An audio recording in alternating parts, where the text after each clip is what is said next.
telling this story on behalf of my friend who experienced this traumatic incident. It will be told from his perspective.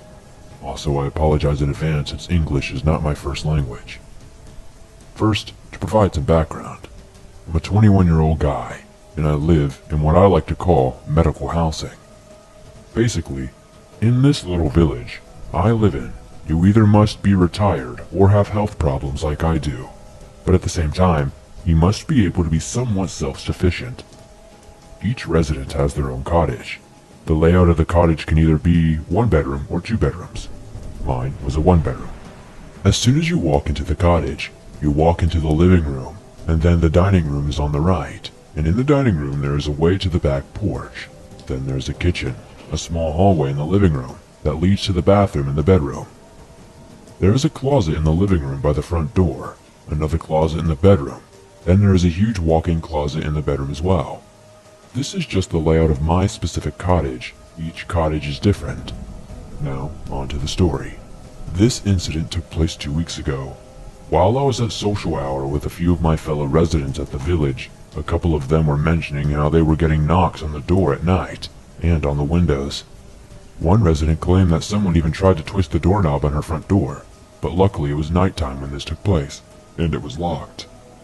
We all just thought it was just a couple of kids being little delinquents, since we were not too far from another neighborhood. We just assumed that the person was just messing around. Our village did not have a whole lot of security because at the time we did not feel very many disturbances. We didn't really think that we needed it being so tucked away in a safe area. Fast forward a few days. I had to go to physical therapy, and I must have forgotten to lock my front door or my back porch door, which again, due to how safe the area usually is, I did not worry too much about. Even during this pandemic, the village is very vibrant. You often see a bunch of residents walking around and talking to one another, since we are such a tight-knit community. So usually if someone tried to sneak in that should not be there, someone would catch on. When I got home from physical therapy, I was extremely tired, and I took a long nap. I woke up to my neighbor from across the street coming in to help me get set up on all my machines, such as my feeding machine and my breathing equipment for the night. Her name is Vicky. She is an overly sweet, compassionate, and motherly person. Before her and her husband retired, she used to be a nurse and her husband Frank used to be a police officer. I got to know them well, since Vicky helped me become Catholic 2 years prior. During the day, we have staff that come help us with our basic needs if we need it, such as getting to and from our bathroom and bed safely. They are not trained with medical training that I need, but a lot of the residents that I know that live here used to be nurses before they retired. We made it a little routine in our little village that for some of the residents like me who are not retired but younger with health problems, the more able-bodied retired residents, if they used to be nurses, would go help the residents that have health problems with their medical care, since they have years of medical experience under their belt. I was waking up from my nap when Vicky said, "Hey sweetheart, I'm here to do the care for you." Before she could finish her sentence, she paused while she was grabbing the IV bag for the night. Then, out of nowhere, she went over to my furnace and turned on my heat, but she didn't really twist the dial and she said, "That's strange, your heat's not working. It's supposed to be a cold night tonight, and we cannot have you sleeping without any heat due to your health. Why don't you come stay at my cottage for the night, until maintenance comes and fix your heat in the morning?" I was very groggy from being tired, and doing lots of work at physical therapy, that I did not think twice about what she said until I saw the look on her face. She used to be in a theater group when she was in college, and since I grew up in theater groups as well, I could tell when someone was acting, and even though she was a good actor, I could tell something was going on. She was pretending that my heat was not working. I was nervous and wondering what was going on, but I just went along with it. All my medical supplies that I would need for the night were right next to my travel suitcase that would fit all my supplies, and my feeding pump was on my IV pole, my oxygen tank was on wheels, and my BiPAP could easily be packed into my travel suitcase. She got everything packed up quickly, and she helped me get up and walk to my front door, and I could tell she was going a little fast, but I was too tired to say anything. While she was walking me out of the house, I heard something come from my walk-in closet, and I assumed it was just the cat using his litter box or something. Due to my health problems and my breathing, it's really not good if I get scared. I could stop breathing altogether. The reason why I say this is because when she got me in the house, and as Frank was getting the extra bed set up for me, She explained to me that when she was grabbing an IV bag from where I keep them, since it was right next to the walk-in closet, she caught a glimpse of someone crouching in my closet, and she had to pretend that my heater was not working. I felt like I was going to throw up, because for all I know, that person could have been in there the entire time I was at physical therapy, or they could have made their way in there while I was taking a nap. The sense of serenity I had at that village was temporarily gone. Vicky could tell I was disturbed by this, so she gave me a hug and said, "Don't be scared. Frank and I will be here with you all night." I wish I could say this was the end of the story, but it is not. After Vicky got me ready for the night, and while I was sleeping, I woke up to hearing tapping on the spare bedroom window, and lo and behold, I saw the person that Vicky was talking about who was hiding in my closet. It was a man. I do not know how tall he was, but from my guess he was probably 6 feet tall, maybe a little under. He literally tapped on the window and said, "I see you awake in there, and I'm coming in one way or another." I called for Vicky, and she woke up right away and said concerned, "Frank, get your gun now." Even though he's retired, Frank is still an intimidating guy, even without the gun, and both him and Vicky were rushing in the room. Since I could not get up on my own due to me being hooked up to my machines, I was beyond scared because I really could not defend myself. As soon as they both came in, Frank pointed his gun at the lunatic who was still at the window. Frank said, "Get off my property before I blow your freaking brains out, you nutcase." As Frank was threatening the crazy person at the other side of the window, Vicky was helping me get up, and both her and I went and hid in the walk-in closet in the master bedroom. She locked the door to the master bedroom. Because I was starting to get really scared, it was starting to affect my breathing, and even though I was still hooked up to my oxygen, due to how scared I was, there was a risk that I could stop breathing out of nowhere, due to me being really scared. When I was having trouble breathing, Vicky said, "Honey, I know you're scared, but I need to do some nice and easy breathing." A few minutes later, there was a knocking at the master bedroom door. Vicky asked who it was, and it was Frank. As soon as she went and opened the door, Frank came rushing in and told her to call the police because the guy was not just tapping on the window now, he was literally banging. Vicky called the police, and luckily, since they do drive-bys at the village quite frequently, a cop car was not far away. When they came, they found cracks in her window in the spare bedroom, but unfortunately, they did not find the guy. The police asked if I could give them a statement on what went on, but Vicky told them that would not be possible because of my breathing. I was practically traumatized. I was so scared. So Frank gave my statement on behalf of me. Due to the cracks on the window and me being beyond shaken up, there was no way I was sleeping in that spare bedroom, and now my breathing had to be watched carefully throughout the night. Frank slept in the spare bedroom that night while Vicky and I slept in the master. I was a bit more comforted there. The police got in contact with the staff at the office the next day regarding what happened, and ever since this incident the staff has hired overnight security guards and day security. They are working on raising enough money to set up a gate to block people from coming in that should not be there. A few days after this, Frank installed security cameras and alarms in my cottage, and in his as well. Now, I always make sure I lock my door when I'm going out, when I'm taking a nap, and at night.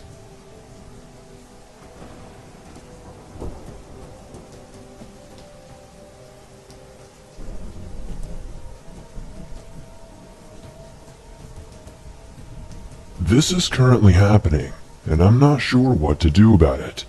There is this girl at my job, Amy. She seemed like a sweet girl and fun to talk to.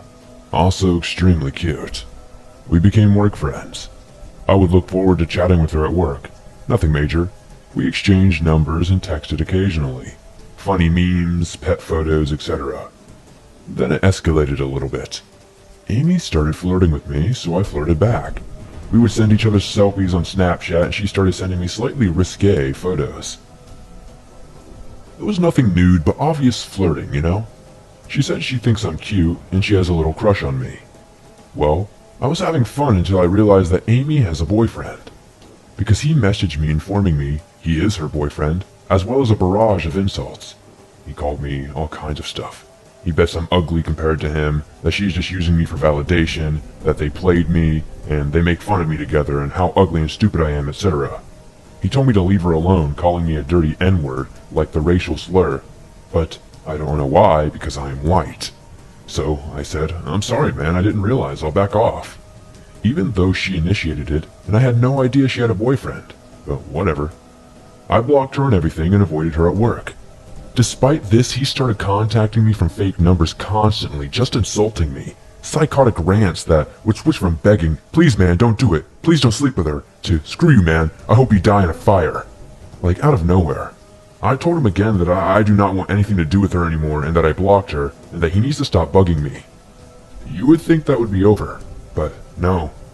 Amy contacted me yet again. She made a second Instagram account, found me, and started messaging me, wanting to have sex. I was like, "No, I'm staying far away from you. Bye," and I blocked her. Somehow her boyfriend found out because he called me from a blocked number and screamed slurs into the phone. The slurs made zero sense, as he used terms for Jewish people, Mexican people, and black people. Like I said, I'm white, so I don't really understand a lot of these slurs, but I know they're bad and I don't want to repeat them at all. They're honestly just disgusting. He sounded like a 13-year-old trying to think of every slur and swear word to use. There sounded like there was a struggle in the background and he hung up. He called back, repeatedly screaming into the phone, calling me ugly and more slurs. I heard smashing glass and other noises like there was a physical fight going on. I should have called the cops, but I did not because it's not my business. Again, I thought that would be the end of it. Amy started ignoring me altogether, and then she started calling me gay and all kinds of other stuff, and said that she was woke as hell compared to me and that I'm a loser. I keep getting requests on Instagram from obviously fake accounts. He has texted me, even more fake numbers at odd hours. Texting calls are one thing, but I've gotten a little scared because for the past 5 or so nights, I keep seeing the same old red car parking in the back of my work parking lot, facing the window to the restaurant, just sitting there, for a couple of hours, every single day. I think it's the guy stalking me at work. I'm getting paranoid about my safety. Now, I can hold my own, but some people are just unstable, and you never know who you are dealing with. He has not made any outright threats though, so I feel like I cannot do anything as far as reporting him. I am considering telling my manager at work, but I don't think they will care. Perhaps they might even blame me. I am literally considering quitting my job. It is just a restaurant gig, because of these actions. It is super creepy. I do not know why I triggered this guy so much. It is so stupid because it's obviously not my fault. This is Amy and her boyfriend's fault. You would think that they are in high school, but we're all in our mid to late 20s.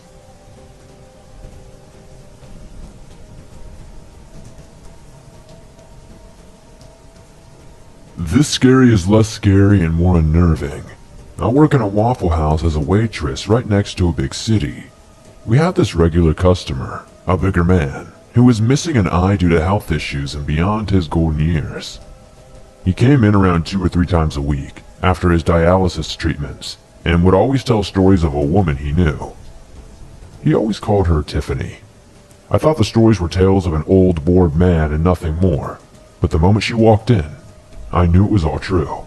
He would tell me how he and this woman had been friends at first, but then she turned to meth, completely losing herself and her mental health. He was going to leave the friendship, but her daughter had grown attached to him, and he had grown attached to her. This woman, through the next 4 years, would falsely accuse him of crimes and call the police, and every time the cops would arrest her instead. She would disappear and return at random times.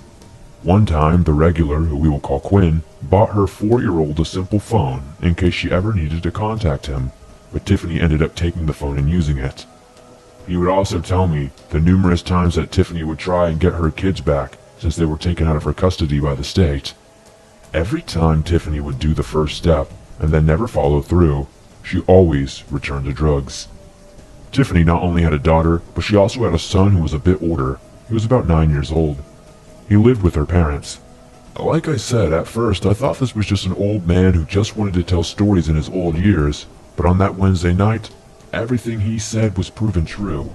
Quinn got numerous calls throughout his time sitting in his seat. And after a while, I looked at the caller ID. It said Lulu Bear, Tiffany's daughter. I wondered why he ignored it, but he told me he knew it was Tiffany. I understood and went back to listening to his tales. Then he finally answered the phone after 18 calls and 25 texts. I did not even listen as new customers had come in and I went to serve them. When I returned, he set down the phone and told me I was going to meet Tiffany. I was intrigued. I knew she was a real person, and I really wanted to meet her as every time he came, I would hear more and more about her. She was taking the bus from the neighboring state over, but she was near the border, so it only took about 35 minutes. When she finally arrived and I saw her state, that is when it hit me that every word he had said had been true. She was around 5'5", 155 pounds. She had long stringy black hair that was in a big messy bun, covered by a dirty blue hat. She wore stained light brown jeans and a tight-fitting blue jacket. She was pale, and her eyes were sunken in. She had a large bag and a baby stroller full of stuff sitting next to Quinn's truck. For context, I am 17 years old and female, but I am always told that I look to be between ages of 20 and 25.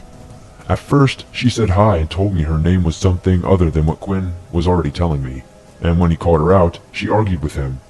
I internally laughed, and I was glad to mask my smile. Then she turned to me. This is how the brief exchange went. "Can I get a coffee?" "Yeah, sure. Unless it's weird. I don't want it to be weird." "Oh, no, it's okay. I don't want it if you're going to spit in it." I was caught off guard. She continued to insist I was going to spit in it, but I assured her I was not going to do so. I made sure to pour the coffee in front of her and put the lid on it in front of her. She seemed at ease now that she knew I had not sabotaged her coffee. She then began to ask me questions about how I felt about Quinn, and going on long rants about his medical problems. I knew about some, but she told me they were going to amputate his leg. He tried to correct her, saying that he was getting it checked out, which I later found out that his ankle was broken. Once she got settled with her coffee, Quinn asked where the bus dropped her off, and she refused to tell him. He asked why. She said she did not want to implicate the bus driver in anything. I was confused. Implicate him in what? Quinn continued to ask, but she gave the same response every time, adding in later that he dropped her off like a normal person. This was one of those buses that had a variety of stops around the same area. Once we got off the topic of the bus, she continued to ask me questions, which some I answered honestly and others not. She asked if I knew someone who could weld. I said yes, my long-term boyfriend. She wanted him to weld a peg leg for Quinn because of the supposed amputation. I humored her and said I would ask. She then asked me if I liked kids, and I said yes. What she asked me next completely threw me for a loop. "Take my kid." What? You mean like babysit?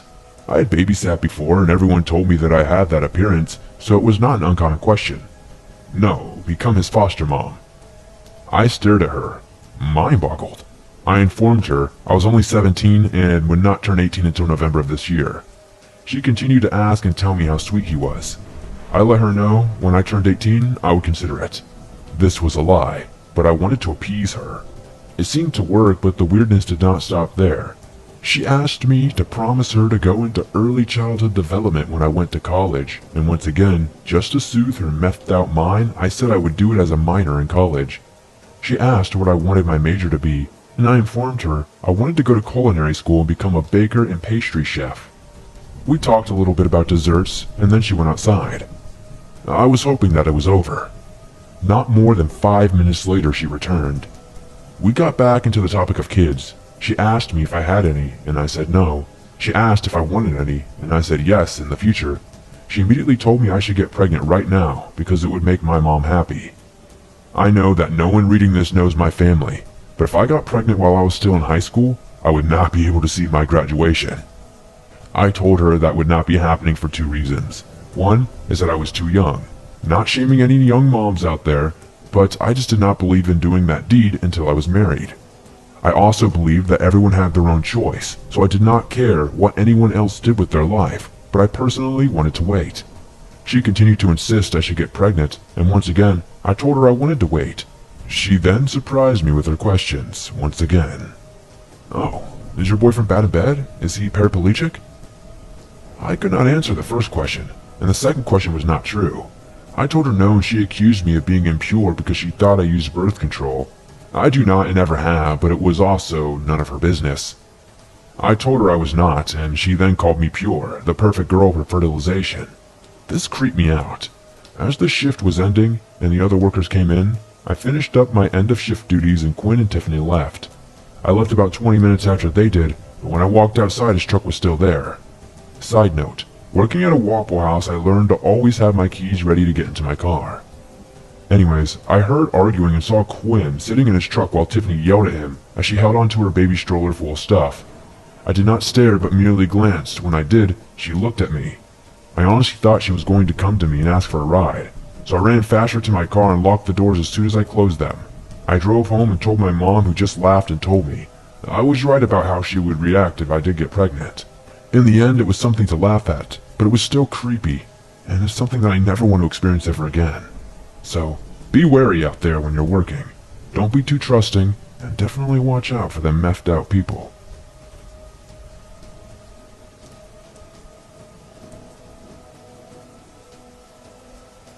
This story will be told from the point of view of my old roommate. This event happened shortly after we moved out and went our separate ways, and still gives me chills to this day.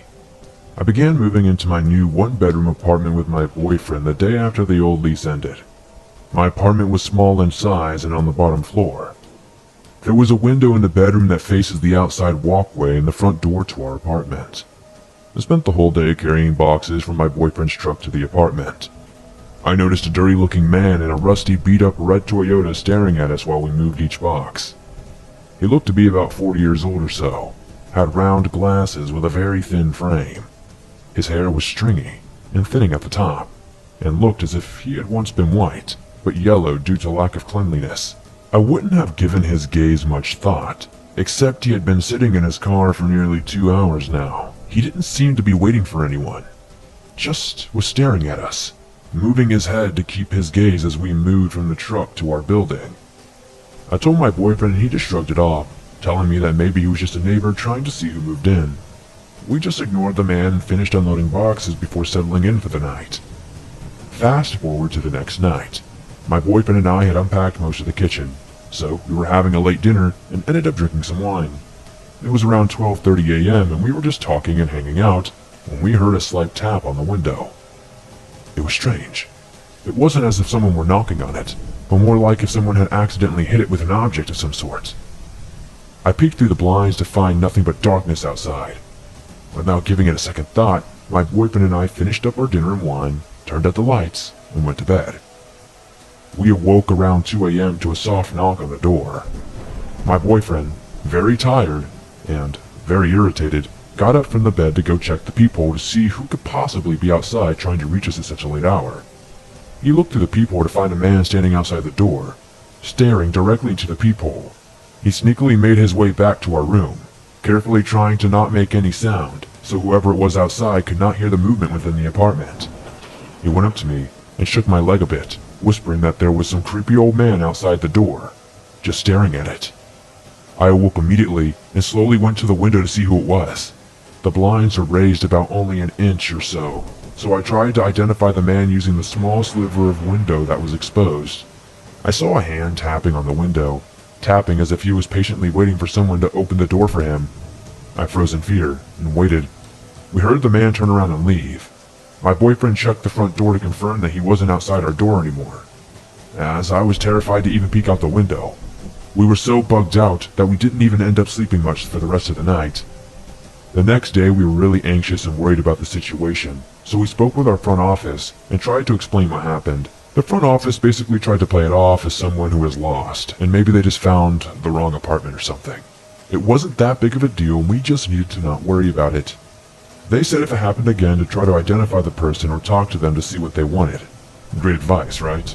Later that night, we left the front porch light on to feel a bit more safe. We locked all the doors and windows and cuddled in bed with the lights off while watching some TV show on low volume. Eventually, we drifted off to sleep. I awoke around 2:20 a.m. to my boyfriend tapping me and whispering, "He's back," wide-eyed with fear. I let out a small gasp.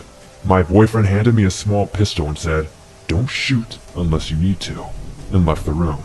I was completely terrified, confused, and worried at this point. I decided to try to see who this creep was. I once again looked through the small sliver of window that was showing, but could only see their bottom half. I made my way to the front door where my boyfriend was, his face glued to the peephole. I asked if I could take a look, and instantly I could make out who it was. I saw the yellowed, thinning hair and the glasses. It was the same man who was watching us move in a few days ago. I took a step back and began to silently freak out. I was completely terrified at this point. We heard the man silently knock again on the door. He leaned in real close to the peephole, startling my boyfriend and causing him to let out a small gasp. The man leaned back, turned around, and immediately walked upstairs. We waited. We never saw him come back down. We never heard movement in the upstairs apartment either. Frightened, we went back to bed and didn't sleep until the sun came. As soon as the office opened, we went in to report the incident, and one of the leasing managers looked distressed.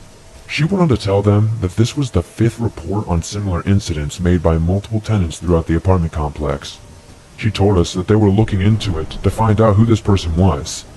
For about a week we heard nothing, but no one came to the door during the dark hours of the night. We began to get back into our normal routine and paid no mind to the weirdness that we had experienced. About 3 weeks after the last incident, we received a call from the front office. Apparently there was a disturbed tenant that lived in the complex that had always had really random and weird complaints about him. He was an older man, apparently had some issues in his past. They were calling to let us know that he was the one who had been randomly knocking on doors and sneaking around multiple buildings in the complex. They said he had been evicted due to his behavior and that we wouldn't have to deal with it again. They apologized, then hung up, and that was that. We never heard weird noises or saw his car in the parking lot after that. We continued to live out the rest of our lease and eventually moved out to a nicer apartment complex across town. It's always stuck with me though. I always get skittish during the nights and would check the windows multiple times before bed. I think the strangest thing to me was that the building we lived in wasn't even really close to the one that he apparently resided in. He had watched us move in and decided that's who we wanted to creep on in the middle of the night. If there's one thing that I learned, it's to listen to that gut feeling inside of you. Always be aware of your surroundings, and be careful who is paying attention to you.